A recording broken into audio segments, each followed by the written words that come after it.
नमस्कार, मैं मनुकूल motivational speaker and success coach.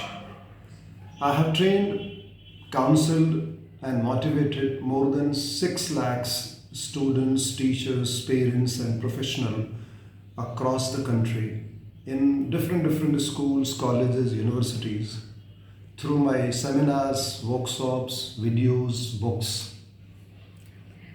नमस्कार सर, मैं क्लास 9th की स्टूडेंट हूँ और आपसे ये जानना चाहती हूँ कि क्या ये माइंड और ब्रेन दोनों एक ही चीज़ है या दोनों अलग अलग चीज़ है? तुम्हें क्या लगता है? अभी तक तो जो हमने सुना है ये माइंड और ब्रेन दोनों एक ही चीज़ के बारे में सुना है, लेकिन इसको ज़्यादा अच्छे से आप डिफ्रेंशिएट कर सकते हैं। Thank you for asking this question and this is very important questions. और इस उम्र में 9th क्लास की उम्र में, तुम्हारी उम्र 14-15 साल की है, इस उम्र में ये सवाल उठना ये बताता है कि तुम्हारा ध्यान अपनी तरफ है, तुम अपने आप से कुछ बात कर रही हो। That's good. साइकोलॉजिकली अगर देखें तो दो अलग चीज़ें हैं, मन अलग है जिसको माइंड कहते हैं और ब्रेन अलग है। लेकिन यूजुअली लोग बोलने में ये बोल जाते हैं कि यार मन और ब्रेन दोनों एक ही है, mind and brain both are same. लेकिन ऐसा नहीं है। जब मनुष्य पैदा होता है, माँ की पेट से बाहर आता है, तो मन के साथ नहीं आता, माइंड के साथ नहीं आता, वो केवल ब्रेन के साथ आता है।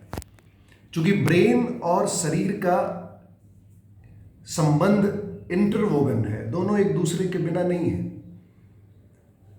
लेकिन मन मनुष्य धीरे धीरे बनाता है। जैसे जैसे उसकी प्रॉब्लम आती है लाइफ में, जैसे जैसे वो उठता है, चलता है, गिरता है, वैसे वैसे उसका मन बनना शुरू होता है। मन का सीधा संबंध एनर्जी से। मैं अगर स्पिरिचुअलिटी में थोड़ा जाऊं, चूंकि साइकोलॉजी और स्पिरिचुअलिटी में बहुत ज़्यादा फर्क नहीं है, तो मैं सीधे सीधे बताऊं कि हमारा जो ब्रेन है वो इस पोर्शन में है, that is the back of the head. लेकिन हमारा जो मन है वो हमारे शरीर के आधे हिस्से में है, दैट इज लगभग हमारे नाभि के आसपास। हमारा जो मन है वो हमारे शरीर का सेंटर है और हमारा जो ब्रेन है वो हमारे शरीर की पेरिफेरी है। और हमारे ब्रेन को और हमारे मन को, माइंड को जोड़ने के लिए एक पुल है, एक ब्रिज है, जिसको कहते हैं स्पाइनल कॉर्ड। अगर मैं इसको दिखाऊं तो आप शायद बहुत अच्छी तरह से समझ जाएंगे कि हमारी जो माइथोलॉजिकल इंटरप्रिटेशन है ब्रेन, माइंड, स्पाइन का, वो एक फोटोग्राफ से रिप्रेजेंट होता है। हमारा जो मन है वो ऊपर का हिस्सा है। आपने देखा होगा हमारे मंदिरों में शिवलिंग होता है, और शिवलिंग कभी भी किसी मंदिर की पेरिफेरी में नहीं होता। आप कभी मंदिर जाएं तो देखें, शिवलिंग हमेशा मंदिर के गुंबद के एकदम सेंटर में होता है। तो Shiva is the centre of this entire universe. तो व्हाट इज शिवा, जिसको शंकराचार्य ने कहा शिवो हम, शिवो हम, शिवो हम। तो मैंने बहुत सोचा, आई थिंक पिछले 10 सालों से मैं इस सब्जेक्ट पे सोच रहा हूं कि एग्जैक्टली इसका मतलब क्या है। क्या शिव का हमारे साथ कोई संबंध है क्या? अगर शिवा सेंटर है तो मैं भी इस पूरे ब्रह्मांड का एक यूनिट हूं, तो क्या मेरा संबंध शिवा से डायरेक्ट है क्या? तो ultimately I thought in a different way कि हमारा जो मन है, हमारा मन ऊपरी हिस्से में है। आपने देखा होगा शिव के ऊपरी हिस्से में एक आंख बनी होती है, और हमारा जो स्पाइन है वो स्पाइन अंग्रेजी की लेटर S8 के जैसा है। हमारा जो मन है वो इंग्लिश के लेटर 8 के जैसा है, और हमारा स्पाइनल कॉर्ड ऐसा है, इंग्लिश का लेटर 8। थोड़ा टेढ़ा है, लेकिन I think I am not a good painter and drawer. और जहां स्पाइन हमारा खत्म होता है वहां हमारा मन शुरू होता है, and this is my mind, और यहां हमारी पैर है। तो ये हमारा ब्रेन है। This is third eye, and third eye के सीधे पीछे this is the brain, that is omega. हम इसको साइकोलॉजी में कहते हैं omega, and this is our mind, that is our alpha. This is alpha, और ये स्पाइन है। अगर इस फोटोग्राफ को आप मिलाएं कि हमारे हिंदुओं के मंदिर में किस फोटोग्राफ से ये चीज मिल रही है, तो you will surprise, Shivalinga is our brain, spine and mind. So all together, brain, spinal cord and mind, all together combined is Shiva. So who is Shiva? Shiva is not outside. Shiva is inside us. वो जो बाहर शिवा दिख रहा है वो एक symbol है. Hindu mythology में जितनी फोटोग्राफ्स दिखाई जाती है, हिंदू माइथोलॉजी में जितने फोटो दिखते हैं, वो मनोविज्ञान से प्रभावित हैं. हर फोटोग्राफ का एक मतलब है. कोई ऐसा फोटोग्राफ नहीं है जो इररिलेवेंट है. शिवोहम शिवोहम शिवोहम, ये मंत्र का मतलब है मैं ही शिवा हूं, और वो जो शिवा है वो मेरे अंदर है, जो मेरे ब्रेन, जो मेरे स्पाइन और जो मेरे माइंड के साथ जुड़ा हुआ है. यानी शिव और मैं अलग अलग नहीं हो सकते. शिव और मैं एक ही हूं. बस हमें अपने ब्रेन, अपने स्पाइन और अपने मन को इंटीग्रेट करना है इस बात को समझने के लिए कि बाहर जितनी चीजें फैलाव दिख रही हैं वो शिवा का विस्तार है, और उस विस्तार का मालिक मैं हूं, और my Shiva is within me. इसी को रियलाइज करना है. That is spirituality. That is called godliness. हम अगर प्रॉब्लम में कभी आ रहे हैं या हमारी लाइफ में कभी प्रॉब्लम आ रहा है, तो इसका मतलब सीधा है कि I am detached with Shiva. यानी मेरा जो स्पाइन है, मेरा जो ब्रेन है, मेरा माइंड है, वो हमारे शिवा से डिटैच हो चुका है. हम टेलीविजन में, हम सोशल मीडिया में, हम पॉलिटिक्स में, हम चारों तरफ की वाहिया डंबर में फंस गए हैं और हमने अपने अंदर झांकना बंद कर दिया है. That's why I am not enjoying my life. That's why I'm not feeling good about my life. That's why I'm not getting success in my life. That I have learned during this 10 years of my training, motivation and counseling career and profession in my life. I hope that you will also think on this subject कि शिवा बाहर नहीं है, शिवा हमारे अंदर है. और शंकराचार्य ने क्या खूब कहा था, शिवोहम, मैं ही शिवा हूं, मैं ही शिवा हूं. इसी को किसी ने कहा अहम ब्रह्मास्मि. किसी ने कहा I am that, I am that, I am that. मैं भी वही हूं, मैं भी वही हूं. लेकिन हम अपने आप को दूसरों से जोड़ने लगे, हम अपने आप को किसी तीसरे से जोड़ने लगे, and ultimately we lost our inborn talent and inborn capabilities as a human being. That's why we are failing, we are feeling frustration, we are getting fatigue and we are getting failure in life. The moment हम उस चीज को realise कर लेंगे कि हमारा शिवा मेरे साथ है, कोई भी हमें हरा नहीं सकता, कोई भी हमें डिगा नहीं सकता. That is the truth. Thank you sir, mind और ब्रेन की इतनी अच्छी व्याख्या करने के लिए. एक सवाल आपसे और था मेरा कि जब हम पढ़ने बैठते हैं तो हमारा मन इधर उधर भागता है. कभी मोबाइल पे चला जाता है, कभी जैसा कि आपने कहा अभी टेलीविज़न पे चला जाता है.